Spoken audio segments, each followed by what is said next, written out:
Hey everyone, welcome to CLAT point and let's start आज का the Hindu news discussion. सबसे पहले देखिए आज की न्यूज है UCC ensures live in couples remain safe says Dhami.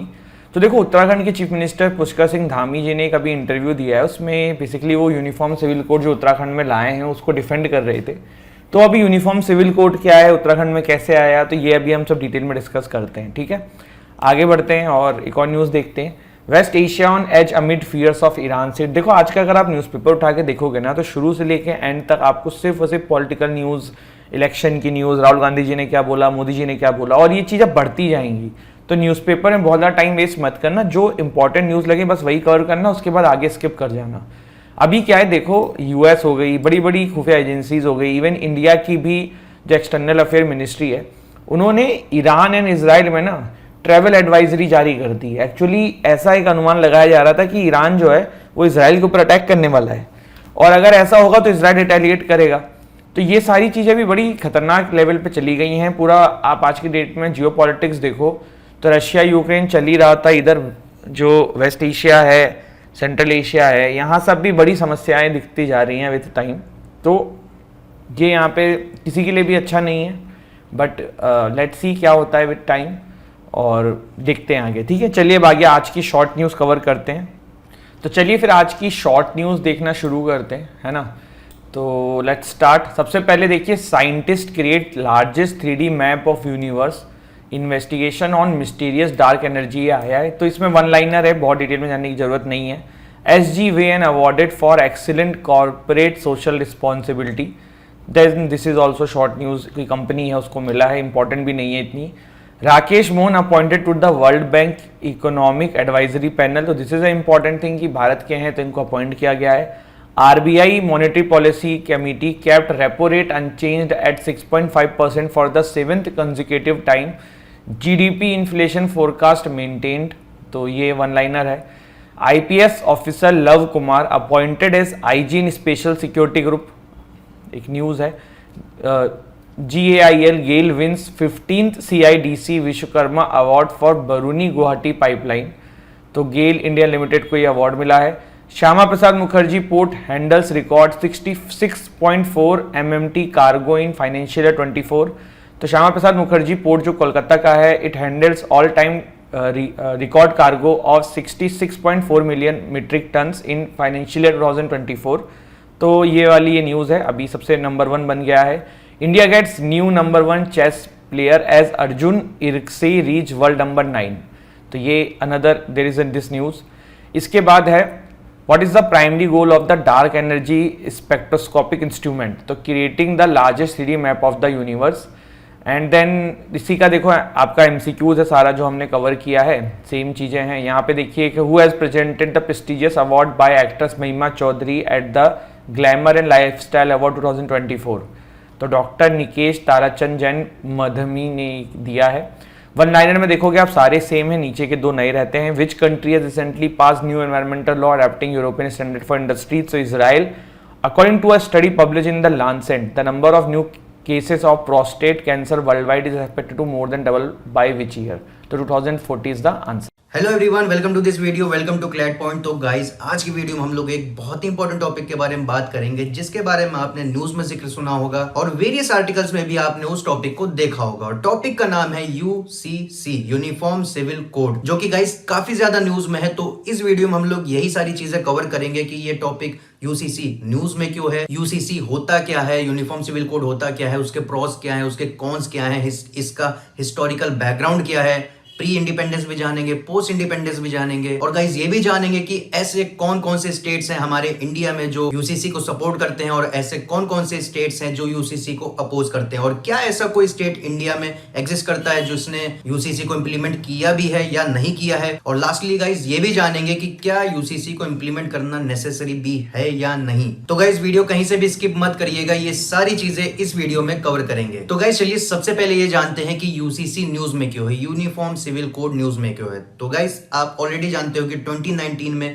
आखिरी जनरल लोकसभा इलेक्शंस हुए थे और 2024 में मतलब अगले साल ही फिर से इलेक्शंस होने हैं। और गाइस इलेक्शंस की लहर कैसी होती है आप ऑलरेडी जानते ही हो, तो इसीलिए जितनी भी पॉलिटिकल पार्टीज हैं इलेक्शंस की तैयारी में अभी से लग चुकी हैं। और गाइस कुछ इसी तरह से हुआ क्या था अभी रिसेंटली कि भोपाल में, जो कि है मध्य प्रदेश में, वहां पे बीजेपी ने अपनी एक रैली को होस्ट किया था, जहां पे हमारे प्राइम मिनिस्टर नरेंद्र मोदी जी भी वहां पे उपस्थित थे। और गाइस रैली में अपनी स्पीच के दौरान प्राइम मिनिस्टर नरेंद्र मोदी जी ने फिर से यूसीसी का, यूनिफॉर्म सिविल कोड का वहां पे जिक्र कर दिया और इनडायरेक्टली इंडिकेट कर दिया कि यूसीसी को लागू किया जाएगा। और गाइस तब से यूसीसी की डिबेट को काफी ज्यादा स्पार्क मिल गया है। और मैं आपको यह भी बता दूं कि बीजेपी पहली और एकमात्र ऐसी पॉलिटिकल पार्टी है जो यूसीसी को इंप्लीमेंट करने की बात करती है। और गाइस सिर्फ इतना ही नहीं, बीजेपी का जो मैनिफेस्टो था 1998 में, उसमें भी यूसीसी का जिक्र किया गया, तो यूसीसी को इंक्लूड किया गया था।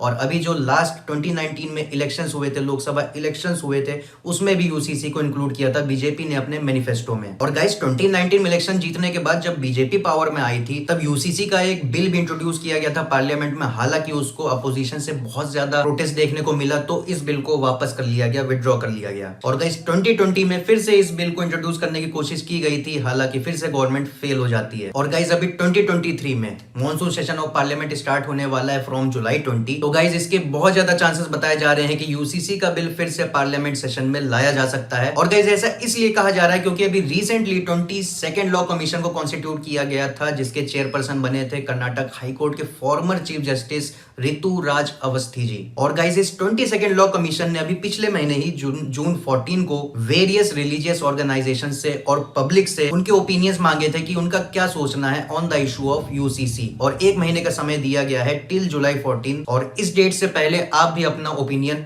दे सकते हो। और गाइस इन्हीं सब कारणों की वजह से यूसीसी, यूनिफॉर्म सिविल कोड, अभी बहुत ज्यादा न्यूज में है, तो काफी ज्यादा इंपॉर्टेंट है। तो चलिए अब जान लेते हैं कि यूसीसी होता क्या है। लेकिन गाइस यूसीसी के बारे में जानने से पहले कि यूसीसी क्या होता है, उससे पहले मेरा एक सवाल है आपसे, जिसका जवाब आप कमेंट सेक्शन में जरूर दीजिएगा सोचने के बाद। तो गाइस सवाल ये है कि मान लीजिए एक घर है, उसमें एक फैमिली रहती है, फैमिली में डिफरेंट फैमिली मेंबर्स हैं। तो मान लीजिए 5 फैमिली मेंबर्स हैं। तो मान लीजिए यहाँ पे हर एक फैमिली मेंबर के ऊपर एक डिफरेंट लॉ लगता है, और ये डिफरेंट लॉज एक दूसरे से डिस्टिंक्ट हैं।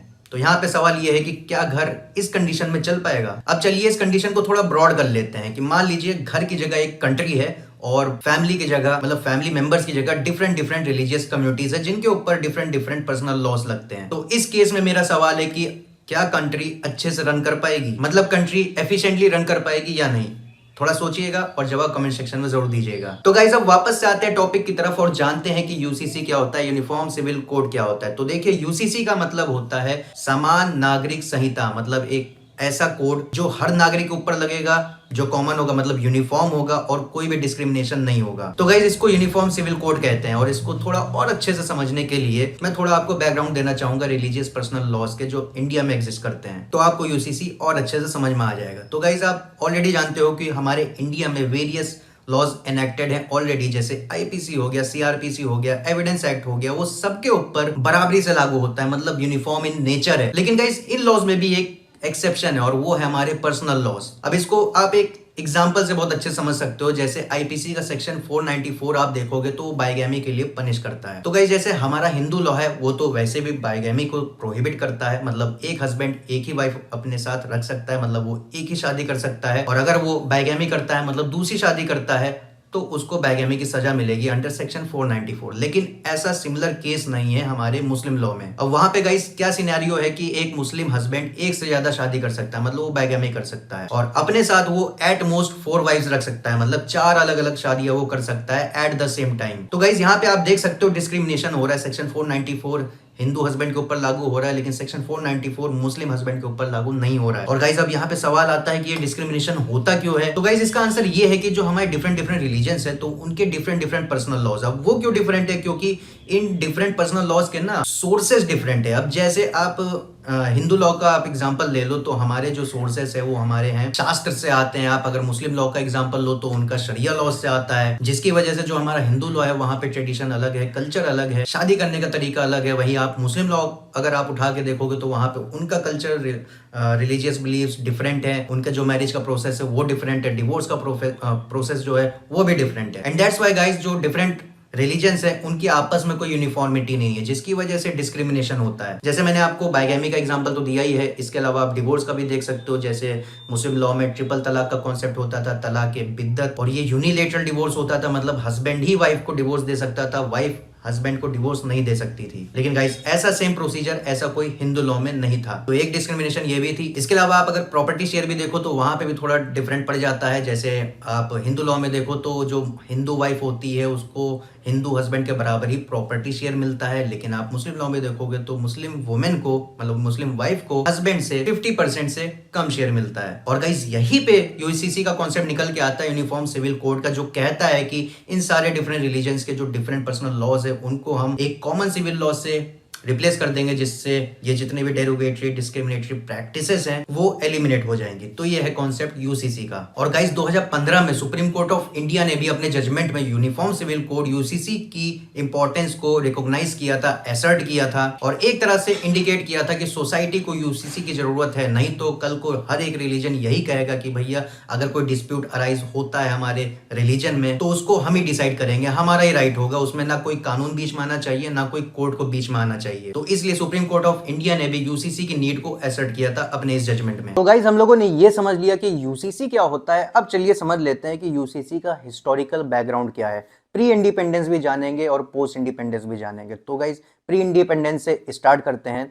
तो गाइज होता क्या है प्री इंडिपेंडेंस में? इंडिपेंडेंस के पहले ब्रिटिशर्स होते हैं। ब्रिटिशर्स इंडिया में आए थे, चैरिटी करने नहीं आए थे, लूटने आए थे। और गाइज इंडिया में हम इंडियंस के ऊपर रूल करने के लिए, हमको लूटने के लिए उन्होंने एक पॉलिसी को अपनाया था जिसको हम लोग बहुत फेमसली जानते हैं, डिवाइड एंड रूल पॉलिसी। इसके अलावा गाइज उन्होंने काफ़ी सारी चीज़ें इंडिया में इंट्रोड्यूस की। इंडियन रेलवेज भी लेके आए। इसके अलावा इंग्लिश कॉमन लॉ को भी इंट्रोड्यूस किया, आईपीसी सीआरपीसी लागू किया। मतलब ओवरऑल काफ़ी सारी चीज़ें वो लेकर भी आए, काफ़ी ज़्यादा रिफॉर्म्स भी किए। लेकिन गाइज यहाँ पे एक चीज़ नोटिस करने वाली है कि वो कभी रिलीजियस पर्सनल लॉज को ज्यादा नहीं छेड़े। उनके अंदर इतनी हिम्मत नहीं थी कि जो इंडिया में जो एग्जिस्टिंग रिलीजियस कम्युनिटीज हैं उनके पर्सनल लॉज को वो लोग छेड़ दें। और गाइज इसके अलावा जो इन्होंने हाई कोर्ट 1862 में स्टैब्लिश की थी, उस समय जो हाई कोर्ट थी ना वो भी पर्सनल लॉ के केसेस जल्दी एंटरटेन नहीं करती थी। लोकल कोर्ट्स या फिर पंचायत ही डील करती थी with the personal law cases. और अगर कोई एक्सेप्शनल सर्कमस्टेंसेस या सिचुएशन फंस जाए तब ब्रिटिशर्स इंटरफेयर करते थे, जैसे for example window remarriage act of 1856। और गाइस ऐसा क्यों था? ये जो ब्रिटिशर्स थे ज्यादा इंटरफेयर नहीं करते थे with the personal laws of India, वो इसलिए था गाइस क्योंकि वो लोग बहुत ही अच्छे से जानते थे कि अगर वो लोग रिलीजन के साथ खेलेंगे इंडिया में तो जाहिर सी बात है इंडिया में जो डिफरेंट डिफरेंट रिलीजन है, उनके जो डिफरेंट डिफरेंट रिलीजियस हेड्स है वो नाखुश हो जाएंगे ब्रिटिशर से। तो इससे होगा क्या, जितने भी नाखुश लोग डिफरेंट डिफरेंट रिलीजन से जो ब्रिटिशर से नाखुश हैं वो एक तरफ आ जाएंगे और ब्रिटिशर्स एक तरफ हो जाएंगे। तो इससे क्या होगा, जो इनकी डिवाइड एंड रूल वाली पॉलिसी है ना, उसके लिए ये चीज काफी ज्यादा काउंटर प्रोडक्टिव प्रूव हो सकती थी। तो इसलिए ये लोग रिलीजियस लॉज से ज्यादा छेड़खानी नहीं करते थे। और गाइज इसलिए आप नोटिस करोगे ना, तो जो हिंदू कोड बिल्स थे जिसने हमारे हिंदू लॉज को कोडिफाई किया था, काफी हद तक वो भी इंडिपेंडेंस के बाद ही एनैक्ट किया गया था ड्यूरिंग 1950s। तो ये गाइज सीन था पूरा प्री इंडिपेंडेंस का। अब चलिए पोस्ट इंडिपेंडेंस का यूसीसी का हिस्ट्री समझ लेते हैं। तो गाइज पोस्ट इंडिपेंडेंस क्या होता है? इंडिया एंड पाकिस्तान का पार्टीशन होता है। और उस समय क्या था गाइज, उस समय सिचुएशन जो इंडिया में थी ना बहुत ही ज्यादा टेंस थी, बहुत ही ज्यादा मिसट्रस्ट का माहौल था। और गाइज मिसट्रस्ट इस लेवल का था कि आप इस चीज से अंदाजा लगा सकते हो कि जो मुस्लिम लीग थी वो इंडियन मुस्लिम्स को भड़काने लगी थी अगेंस्ट कांग्रेस को, और कहा था कि कांग्रेस हिंदुओं की सरकार है और वो मुस्लिम्स को अकॉर्डिंग टू इस्लाम नहीं रहने देंगे इंडिया में। तो इस लेवल का गाइज मिसट्रस्ट का वहां पे उस समय माहौल था। तो इसलिए यूसीसी को लागू करना बहुत ही बड़ा चैलेंज था। हालांकि गाइज इसके बावजूद जब कॉन्स्टिट्यूशन ड्राफ्ट करने के लिए कॉन्स्टिट्यूएंट असेंबली बनी थी तो वहां पे यूसीसी को एज अ फंडामेंटल राइट बनाने के लिए भी काफी ज्यादा डिबेट हुई थी।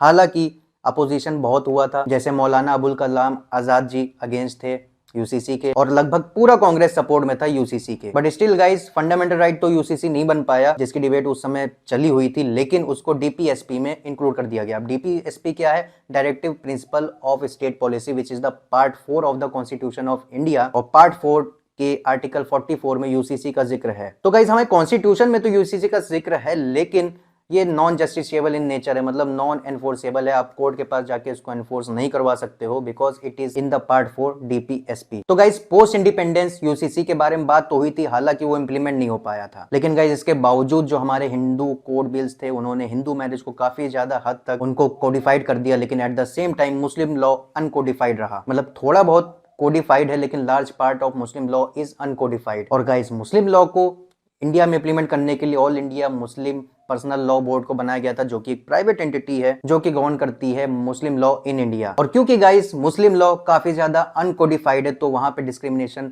पहले भी था, अभी भी है। और इसी डिस्क्रिमिनेशन के चलते गाइस 1985 में सुप्रीम कोर्ट ऑफ इंडिया के पास एक केस आता है मुस्लिम लॉ के रिगार्डिंग, और वहां पे सुप्रीम कोर्ट एक बहुत ही लैंडमार्क जजमेंट देती है। और ये गाइस केस था शाह बानो बेगम का केस था, और इस केस के बाद, इस जजमेंट के बाद जो इस केस से निकल के आया, यूसीसी की डिबेट को और भी बहुत ज्यादा स्पार्क वहां से मिल जाती है। अब गाइस इस केस में क्या होता है कि हस्बैंड मोहम्मद अहमद खान अपनी वाइफ शाह बानो बेगम को डिवोर्स दे देते हैं थ्रू तलाक बिद्दत, जिसको हम लोग ट्रिपल तलाक भी कहते हैं, जिसको हालांकि बाद में स्ट्राइक डाउन कर दिया गया था इन शायरा बानो केस। डिवोर्स के बाद जो वाइफ थी शाह बानो बेगम, वो मेंटेनेंस क्लेम करना चाहती थी, तो उन्होंने केस फाइल किया। अब जो लोकल कोर्ट थी उन्होंने उनको मेंटेनेंस दिलवा दिया फ्रॉम द हस्बैंड। अब जो हस्बैंड होते हैं वो अपील फाइल कर देते हैं सुप्रीम कोर्ट में, जहां पे एक कॉन्स्टिट्यूशन बेंच बैठाई जाती है जिसको हेड करते हैं वाईवी चंद्रचूड़ जी, जो कि पिताजी हैं अभी existing chief justice of India DY Chandrachud के। अब इस केस में सेक्शन 125 ऑफ सीआरपीसी के अंडर मेंटेनेंस क्लेम करना चाहती थी शाह बानो बेगम जी, लेकिन इसको अपोज कर रहे थे इनके हस्बैंड, जिनका कहना था कि मुस्लिम लॉ सिर्फ इद्दत पीरियड के दौरान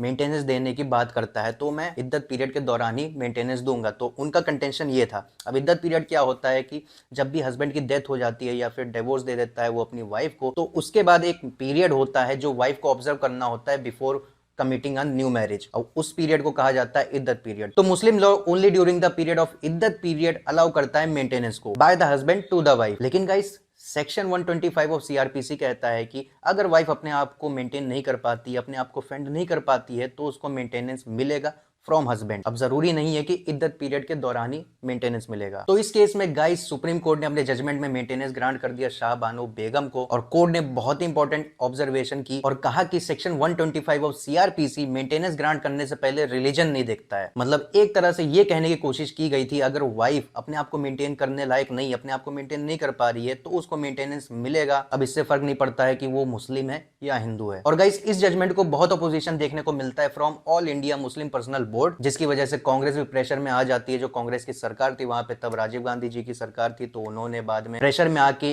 एक एक्ट को पास कर दिया जिसका नाम था Muslim women protection of divorce act of 1986। इस एक्ट का कहना था कि Muslim women section 125 of CrPC के अंडर मेंटेनेंस क्लेम नहीं कर सकती हैं, और उनको जो मेंटेनेंस मिलेगा वो सिर्फ इद्दत पीरियड के लिए ही मिलेगा, मतलब लगभग 90 दिन के लिए मेंटेनेंस मिलेगा। और इस एक्ट ने एक तरह से सुप्रीम कोर्ट के उस जजमेंट को ओवरटर्न करके रख दिया था। हालांकि इस एक्ट को भी बाद में चैलेंज किया गया और इस एक्ट को भी स्ट्राइक डाउन कर दिया गया बाय द सुप्रीम कोर्ट। और गाइस यहाँ पे यूसीसी की जरूरत को रिकॉग्नाइज किया गया और ये देखा गया कि हाँ, डिस्क्रिमिनेशन हटाने के लिए यूसीसी की इंप्लीमेंटेशन जरूरी है। तो गाइज अब चलिए जानते हैं कि कौन कौन से वो स्टेट्स हैं जो यूसीसी को सपोर्ट कर रहे हैं और कौन कौन से वो स्टेट्स हैं जो यूसीसी को अपोज कर रहे हैं, और क्या इंडिया में ऐसा कोई स्टेट एग्जिस्ट करता है जहां पे यूसीसी ऑलरेडी इंप्लीमेंटेड है या नहीं। तो गाइज जैसा कि मैं आपको पहले बता चुका हूं कि बीजेपी की मैनिफेस्टो में यूसीसी है, और बीजेपी ऐसी पहली पार्टी है जो यूसीसी को इंप्लीमेंट करने का प्रॉमिस करती है। तो यहां से ये चीज काफी ज्यादा ऑब्वियस है कि यूसीसी को वही स्टेट्स ज्यादातर सपोर्ट करेंगे जो बीजेपी रूल्ड है। तो हरियाणा, गुजरात, मध्य प्रदेश, उत्तराखंड, यूपी, गोवा, असम जैसे स्टेट्स हैं जो यूसीसी को सपोर्ट करते हैं। इसके अलावा मिजोरम, नागालैंड एंड मेघालय जैसे स्टेट्स इसको अपोज करते हैं, क्योंकि वहां पे ट्राइबल पॉपुलेशन बहुत है। तो कभी भी ट्राइबल पॉपुलेशन नहीं चाहेगी कि सरकार उनके रिलीजियस अफेयर्स में इंटरफेयर करे। और गाइस गोवा ही इकलौता स्टेट है इंडिया में जहां पे यूसीसी इंप्लीमेंटेड है। हालांकि वो पूरी तरह से यूनिफॉर्म नहीं है, क्योंकि उसमें भी कुछ स्पेशल प्रोविजंस दिए गए हैं, जैसे कि एक हिंदू हस्बैंड दूसरी शादी भी कर सकता है अगर उसकी वाइफ 25 की एज से पहले चाइल्ड नहीं पैदा करती है, या फिर 30 की एज से पहले मेल चाइल्ड नहीं डिलीवर करती है। तो इस तरह का यूसीसी है गोवा में। तो अब जान लेते हैं advantages and disadvantages of UCC. तो गाइस पहले एडवांटेजेस जान लेते हैं। तो पहला एडवांटेज तो ये है कि जेंडर इक्वालिटी को ये प्रमोट करेगा। जो वुमेन के अगेंस्ट रिलीजियस लॉज में डिस्क्रिमिनेशन होते थे वो खत्म हो जाएंगे। और इसके अलावा जो दूसरा एडवांटेज है कि इससे नेशनल यूनिटी बढ़ेगी और नेशनल इंटीग्रेशन बढ़ेगा, क्योंकि यूसीसी के इंप्लीमेंटेशन से सिटीजन्स के बीच में एक कॉमन आइडेंटिटी का सेंस आएगा। और गाइस थर्ड एडवांटेज है सेक्युलरिज्म से रिलेटेड, क्योंकि इंडिया जानते ही आप सेक्युलर स्टेट है, तो सेक्युलर प्रिंसिपल्स को बढ़ावा मिलेगा इससे, क्योंकि फिर सिविल मैटर्स में रिलीजियस बिलीफ्स का उतना रोल नहीं रह जाएगा। और गाइस जो नेक्स्ट एडवांटेज है वो रिलेटेड है modernising the legal system of India. जो ग्लोबल स्टैंडर्ड है उससे हम लोग थोड़ा कॉम्पीट कर पाएंगे, क्योंकि जो अनवांटेड ट्रेडिशनल प्रैक्टिसेस हैं वो खत्म कर दी जाएगी, and that will be good for our legal system. और गाइस जो इसके बाद एडवांटेज है काफी ज्यादा सिग्निफिकेंट, और वो ये है कि जो पर्सनल लॉज के अंडर जो कॉन्फ्लिक्ट्स अराइज होते हैं वो भी बहुत ज्यादा मिनिमाइज हो जाएंगे। अब चलिए जान लेते हैं डिसएडवांटेजेस के बारे में। तो जो क्रिटिक्स है यूसीसी की, उनका कहना है कि जो हमारी रिलीजियस प्रैक्टिसेस है, रिलीजियस ट्रेडिशंस है, कल्चर है हमारा, वो अंडरमाइन हो जाएगा। और जो दूसरा डिसएडवांटेज जो माना जा रहा है वो ये है कि जो हमारे सिटीजन्स को जो fundamental right to freedom of religion दी गई है वो भी अंडरमाइन हो जाएगा अगर यूसीसी को इंप्लीमेंट किया गया। और जो नेक्स्ट डिसएडवांटेज गाइस बताया जाता है और वो ये है कि इंडिया बहुत ही डाइवर्स कंट्री है और जो हमारे यहाँ डाइवर्स कल्चर है अगर उसको सिर्फ एक ही सिविल लॉ उसको गवर्न करेगा तो वो प्रैक्टिकल नहीं होगा और उससे कॉम्प्लेक्सिटी और भी ज्यादा बढ़ जाएगी। तो गाइस ये इसके कुछ डिसएडवांटेजेस हैं। अब हम लोगों ने एडवांटेजेस और डिसएडवांटेजेस कवर कर लिया है। अब चलिए जानते हैं कि क्या नेसेसरी है यूसीसी को इंप्लीमेंट करना। तो गाइस यूसीसी को इंप्लीमेंट करना एक तरह से उतना ज्यादा नेसेसरी नहीं है क्योंकि जो 21st लॉ कमीशन थी